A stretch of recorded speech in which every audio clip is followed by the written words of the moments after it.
Hello, and welcome to the AMA's Steps Forward podcast series. We'll hear from healthcare leaders nationwide about real-world solutions to the challenges that practices are confronting today.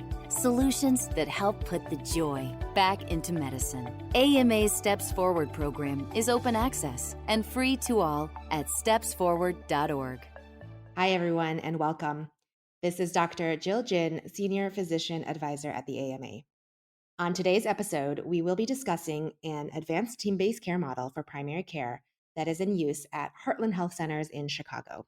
Specifically, this model involves the role of an advanced medical assistant called a care team coordinator, or CTC. And I have two guests with me today, both from Heartland Health, Dr. Jeff Panzer, family physician and VP of Care Transformation, and Erica Deming, care team coordinator who works with Dr. Panzer. Thank you both so much for joining me. Thanks for having us. Thanks, Jill. It's great to be here.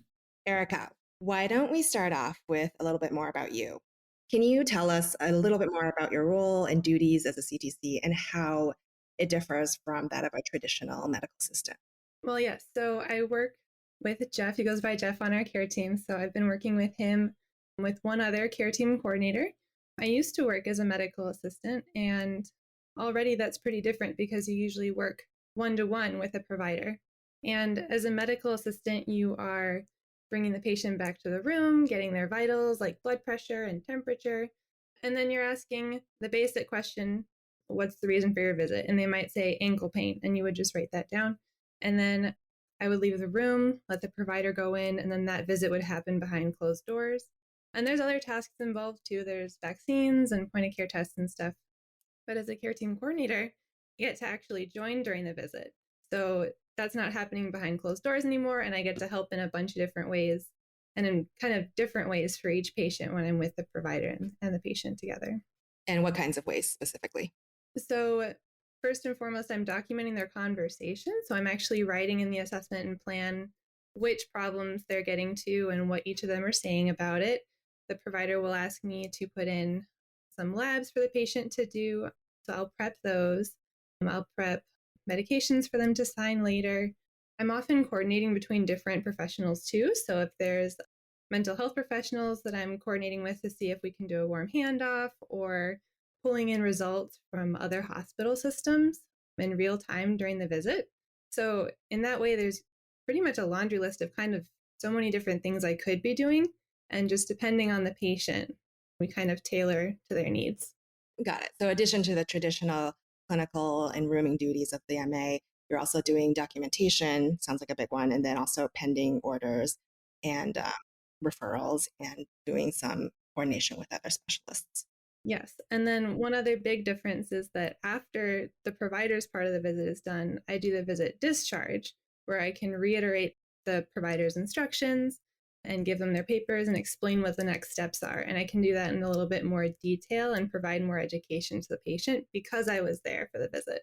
Dr. Panzer, anything to add to that? Yeah, I think that in addition to some of the technical things that Eric and other care team coordinators are doing, they're also building relationships with patients, and through those relationships, able to identify things in their history, for example, that I wouldn't have been able to get. It's very frequent when a care team coordinator, after I've already left the room, will come back to me and tell me that the patient didn't necessarily agree with the plan, but didn't feel comfortable speaking of it. There's another set of eyes, ears, and another relationship that's formed between patients and care team coordinators that's important. And that's interesting. So it's almost like another layer of trust with a care team member. Yeah, exactly. So Erica, you wrote an email recently to your dad, who is also a physician, about how fulfilling your role as a CTC has been to you. And I remember it was kind of shared with our team, and it was a late in the evening email that felt very genuine and very heartfelt. And when we at AMA Steps Forward read it, we felt it was very special because it really embodied the essence of team-based care and team culture that we are striving for. Would you mind sharing with our listeners some of what you wrote? Sure. So I shared this email with him for a couple of reasons. One is because he worked as a primary care provider too, and he worked very hard in our small town. And for me, it was just personally very exciting to work on a project where there was an element of shared workload of documentation during the visit. So I thought that was exciting. But I also was just excited about my role that I got to be a part of the care a little bit more closely. So I'll read you a little bit about what I was telling him about our model. My teammates and I have just been excited by how much we're able to get done with this model. Every day is a whirlwind of fairly complex patients, but we weather it exceptionally well as a team. During a regular 15-minute visit, I'm documenting extensively in the EMR, coordinating with referral specialists and behavioral health counselors, and pulling results from other health systems while the provider is talking to the patient. I clean up problems lists and medications lists, and I enter orders. The providers tell me how now that they're just looking at the patients, they notice more cues and facial expressions that lead to new topics of conversation that deepen their care. We even navigate the schedule with more flexibility, seeing late patients because many struggle with transportation, and adding patients who need to be seen. Yeah, I love reading that paragraph about just how much you came together as a team and how you took on challenges with excitement and energy, and you felt like it was a whirlwind, but in a good way. And you felt very empowered in your role to be involved, which that's the whole goal of what we're trying to do. You talked about a patient. Do you want to talk more about that? Yeah, so there was a patient that I got to take care of with another provider at our clinic who ended up being on hospice care. And so I got to be a part of his end of life care. And actually, my dad now works as a hospice provider. So I was wanting to share that experience with him and just how special it was to be a little bit closer to his care through the model.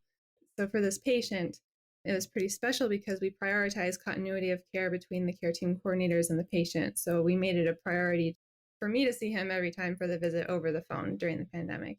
And I felt like I got to know this person, and it was just very special that I think the provider also encouraged our connection with him. And I actually got to be on the phone call when she was explaining that his care had become palliative. But there was another day that we were just on a phone call with him for a visit that felt very special within this model because we were able to care for him together. So I'll read a little bit about that. A few weeks ago, when I called this patient for his telehealth visit from the hospital, Aisha, the nurse practitioner I work with, and I found that he was struggling to breathe and his call light wasn't working. Together, we searched the records for his floor. Aisha called the hospital, and I stayed on with him until I heard a nurse arrive and help him. That was a really striking experience for me, so it seems almost trivial to point out that during all of this, my coworker, another CTC, Alma, was getting the next patient ready.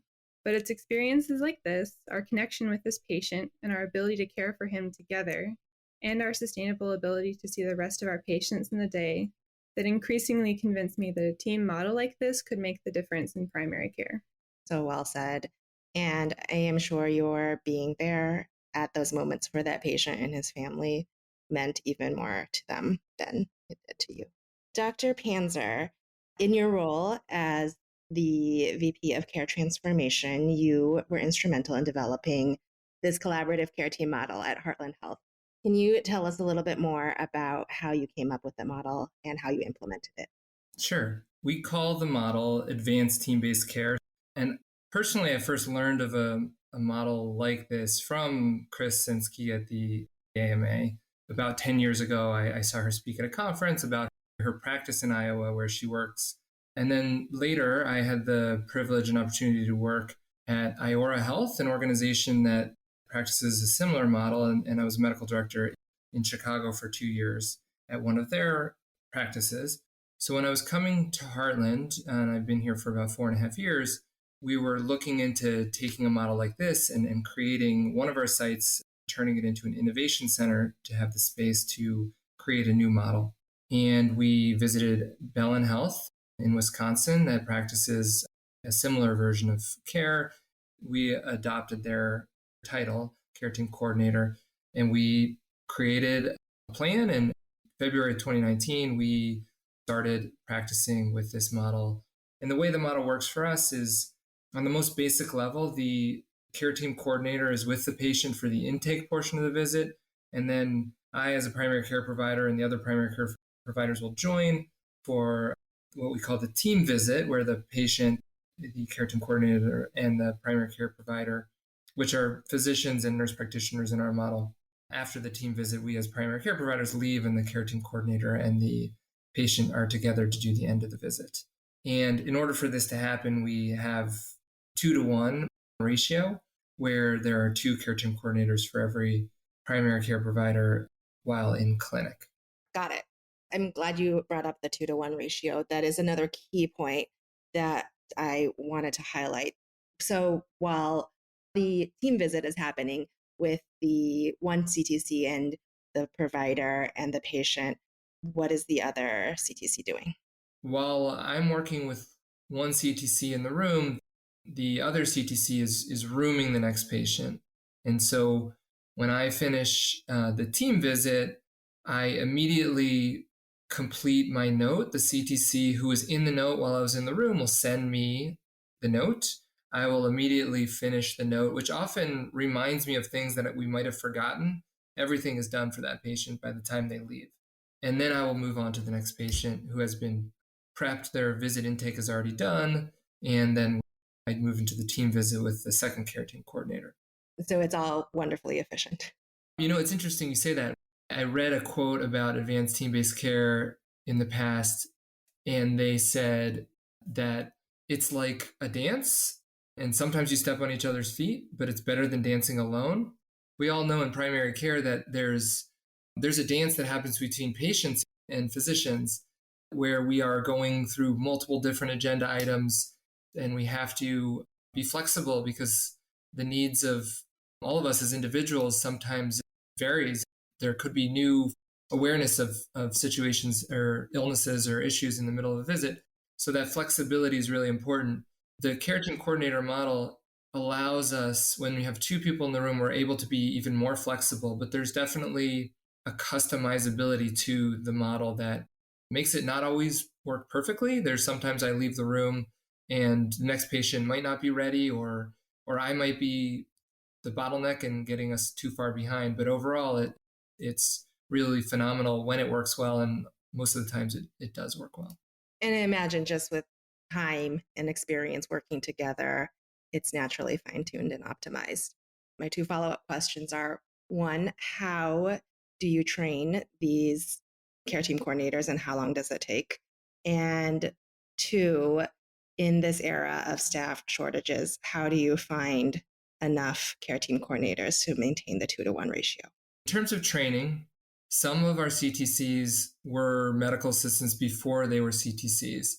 Some had other healthcare experience.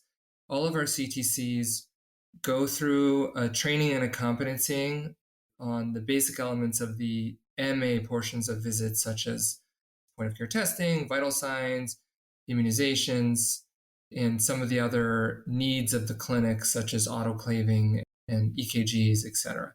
In terms of the other pieces of the model that aren't in the traditional MA role, we have them do shadowing with existing CTCs.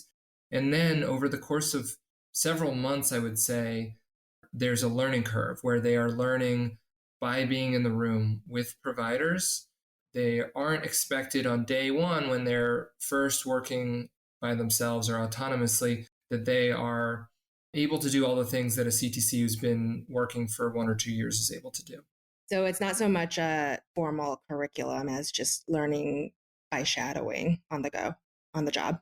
There is a short formal curriculum for the CTC only portions of the role, but the expectation is that they're going to practice and hone those skills in the real working environment and alongside providers. So I think one of the benefits across the country, a lot of the way we think about education is very formal, like go to school, be put in a learning environment and learn.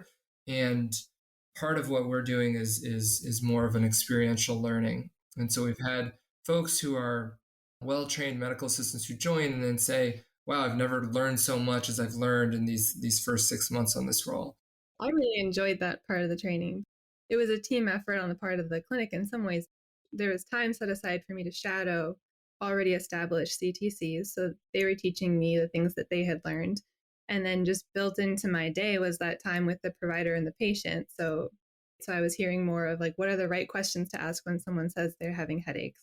What are some of the things I could set aside for the provider so they don't have to ask those? And then after the visit, the provider would tell me, oh, this is how you could have helped me in this way too. So it was nice having many layers and at the moment when I would be doing it in the future. So I'd remember it more in context. So how many days was the actual instructional part where it was, this is how you do team documentation and this is how you put in orders versus the time that was spent shadowing? We are currently training a few CTCs right now, and their training before they're independently in the room without somebody else is about 6 to 8 weeks. And some of that is medical assistant training and some of it is CTC training.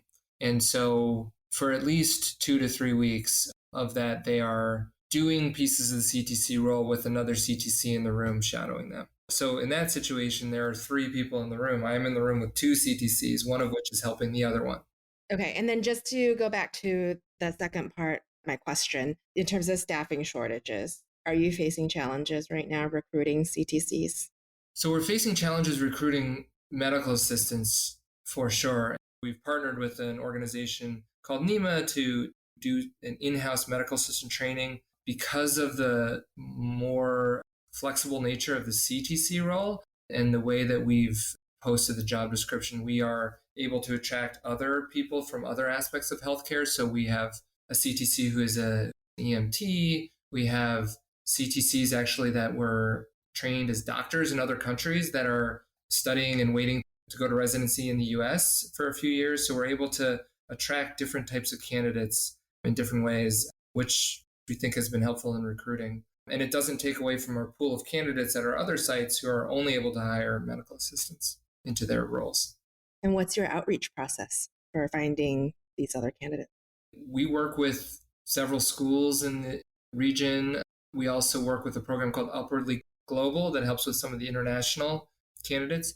At Heartland, our sort of specialty or our niche is to take care of immigrants, refugees, and patients with serious mental illness. So we're specifically interested in having a multicultural, multilingual group of caretakers, caregivers, including our physicians, nurse practitioners, physician's assistants, and our care team coordinators and medical assistants. I think one thing that's really important with this model is how the provider acts in this model. So I view myself really as a team leader. I enjoy developing strong personal relationships with my patients, but I also try really hard to make sure my care team coordinators also develop a strong relationship with patients. So we work hard to try to make sure that the same CTC is seeing the same patient with continuity in future visits. I try to make sure that as I'm explaining something to my patient, my CTC is understanding it, because I know when I step out of the room, they're going to get the questions that the patient in a model where there's not a CTC wouldn't ask anybody, or would ask an MA who wasn't in the encounter and doesn't really understand as well. And so I view it as my job to teach my CTCs and to make sure that I'm listening to them. I think one of the things that Erica and I have talked about in the past is in the medical assistant role, sometimes you do a bunch of work and the provider doesn't necessarily read your note or read your work, and it feels like less motivating. So I think it's really important to me to make sure that if they've gathered history and they've set an agenda, that I pay attention to that and I ask them questions and ask the patient questions, and to make sure that that time is valued and valuable and only gets better over time. So I think one thing that I learned at IORA, there was a saying there, our model changes everything, will it change you? And I think that the change in a care model like this is really about us as primary care providers allowing other people into the relationships with patients and into the core part of medical visits, which is agenda setting, history taking, etc. Yeah, I completely agree. And I think the fact that you use the term team visit is very telling, and that in itself is hopefully a little bit culture changing, because I agree, it's the physician definitely needs to give up a level of control, which is very hard to do for physicians who are not used to that. Erica, any thoughts on how this team culture, or from the physician standpoint, how it can be optimized so that you do feel valued as a member of the team? So working as a medical assistant, I was lucky. I always had wonderful relationships with the providers and physicians that I was working with.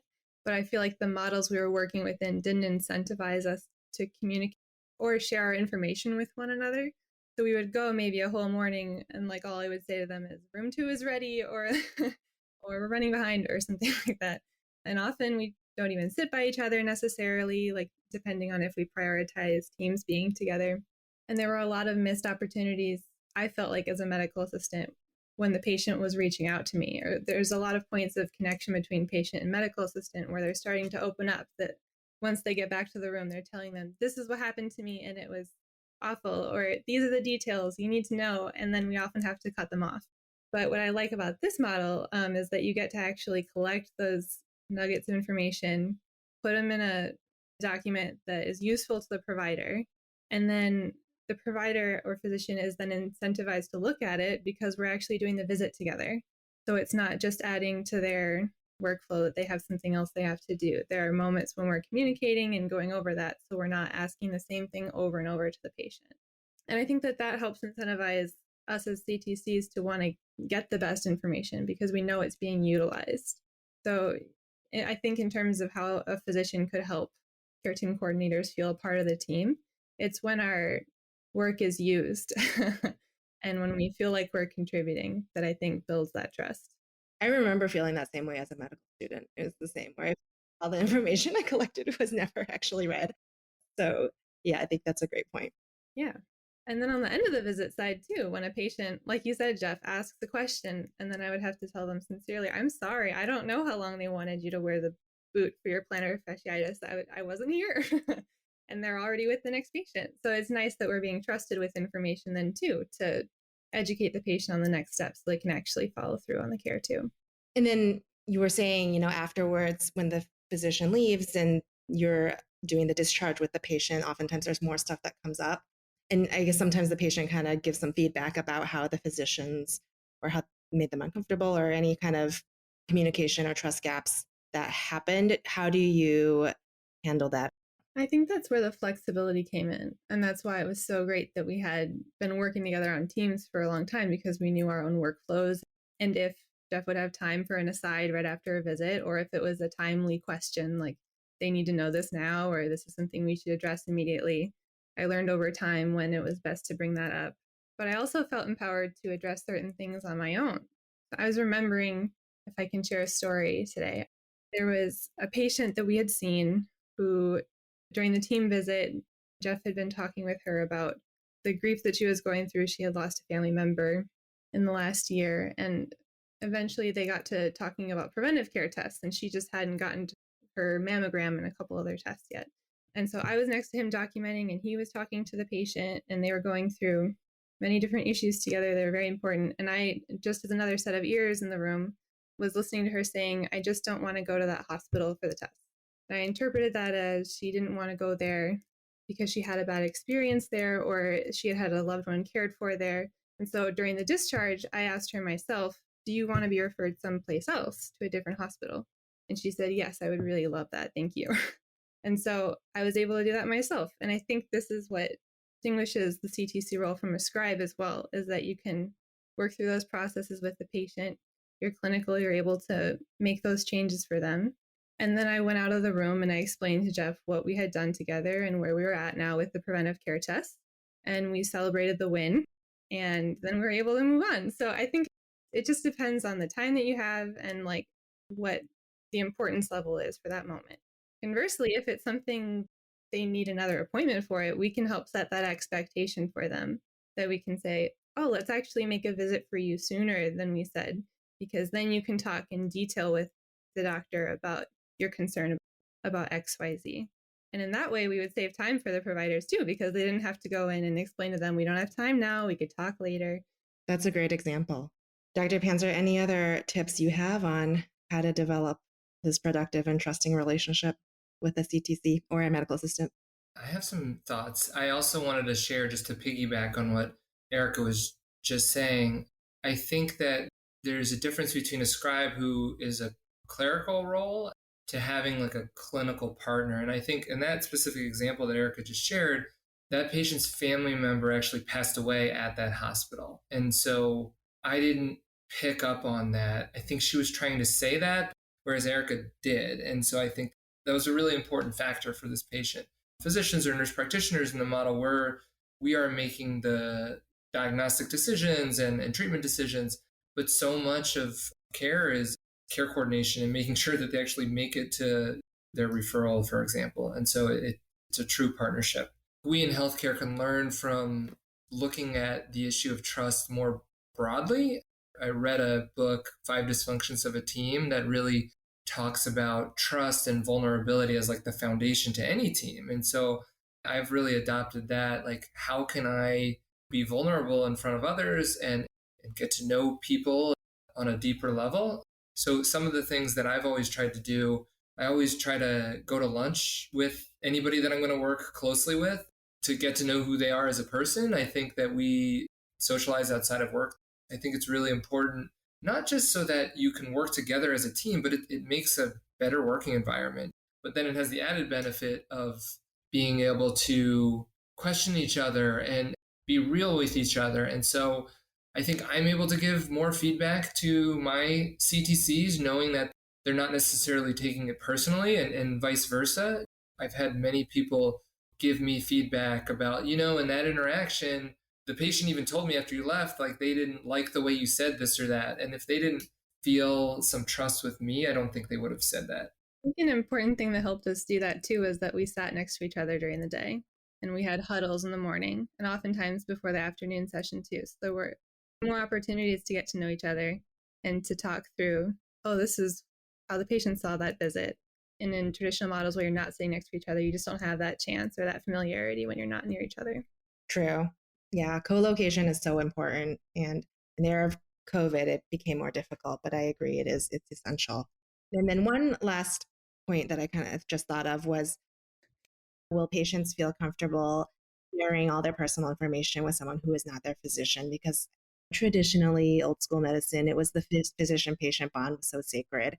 And then adding another care team member to that mix, there's some skepticism about that. I think most of us are beyond that now, but just in terms of your personal experience, have you ever found that to be an issue? I was surprised how rarely patients requested that I step out, actually. And I was encouraged to, when we had new patients, especially, explain that at our clinic, we had this different model where I would be part of the visit, taking notes, and I would explain to them, it's so that you and your doctor can speak a little bit more closely together. So they're not on the computer while you're speaking with each other. And then when I explained that, they were almost always kind of excited about it, or like, oh yeah, sure, definitely be in the visit then. And then if they were a little on the fence, I would say, it's okay, you can just visit on your own. But many people, I just told them, okay, I'll be there. And if you change your mind, just let me know. I can always step out. But it was very rare that I had someone not want me there. On the contrary, I found that our visits became just what we call them, team visits, where we would room a patient. And for example, we roomed someone who 6 months earlier, we had helped him get nicotine patches and work on calling the quit line for smoking. And 6 months later, he came and saw me and told me that he was still not smoking. And we had this big celebration for the win. And then that was a big part of the visit. And then we brought Jeff in and we all celebrated together again. And it just felt like, of course I would be there for that. We're all doing this team visit together. And the more that they see me documenting next to him, the more that they consider me a part of the medical team where it's appropriate that I should be there for the really sensitive parts of their care too. And it's another advocate for them and another part of the team that's promoting their own health. And I'll just add, I've been doing, between working at IOR and working at Heartland, on and off for 6 years, I've been doing this sort of model. It's definitely the vast minority of situations where a patient won't feel comfortable and would ask a care team coordinator to step out of the room. Certainly patients who have been seen over and over again will be more likely to recognize the benefit and want them to be there. Excellent. Any final thoughts from either of you that you want to share? Yeah, I have one or two things. We know in primary care that there's a lot of nuance to what we do.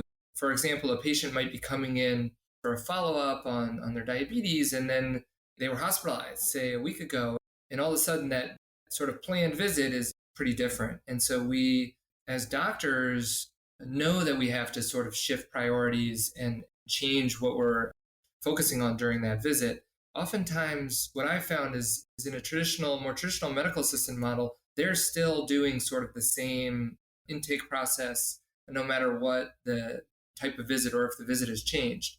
And what we've encouraged is for the CTCs to use their judgment, use their wisdom. And so there are situations where Erica and others, in a situation like that where a patient was hospitalized, they spend the time trying to make sure that we get the record. Sometimes we don't know that they were hospitalized until they show up in our clinic.